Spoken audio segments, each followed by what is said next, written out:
ان ساری باتوں کا بیان سورہ بقرہ میں چاہے جہاد فی سبیل ہو، انفاق فی سبیل ہو، نکاح ہو یا طلاق ہو، عدت ہو یا رضاعت ہو، عائلی زندگی ہو یا کوئی بھی ہو، ان سارے معاملات کا ذکر اللہ نے سورہ بقرہ میں بیان کر دیا۔ ان ساری باتوں کو پڑھا سمجھا رب العالمین کی توفیق سے،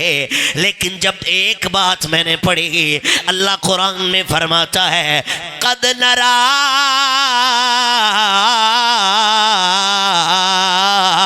تقلب وجہک فی السماء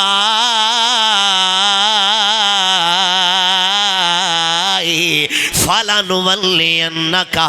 قِبْلَةً تَرْضَاهَا۔ جب اللہ نے دیکھا میرا نبی بار بار آسمان کی طرف نگاہ اٹھا رہا ہے، بار بار اوپر دیکھ رہا ہے، تاکہ یا اللہ سونا ہمارا کعبہ تبدیل کر دیا جائے۔ اللہ سونے کو محبوب کی ادا اتنی پسند آئی، اللہ سونے نے محبوب سے فرمایا سونے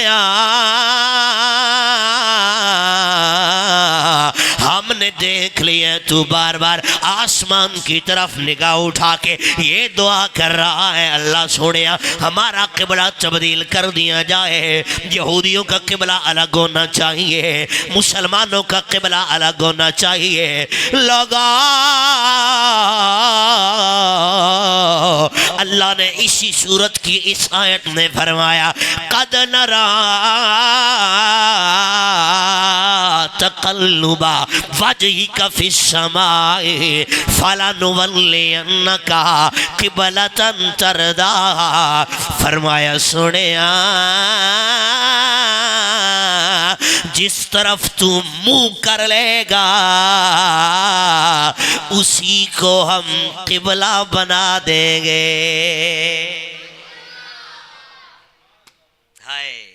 باقی ساری باتیں بھی پڑھی ہیں، سارے حکم جو اللہ نے اس سورہ شریف میں بیان کیے سارے سبحان اللہ،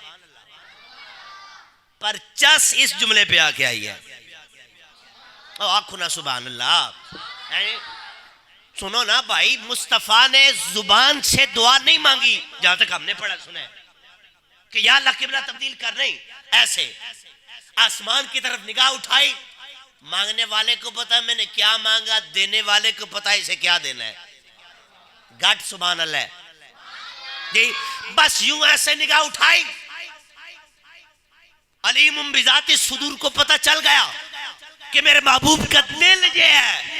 یہودیوں کا قبلہ الگ ہو ہمارا الگ ہو،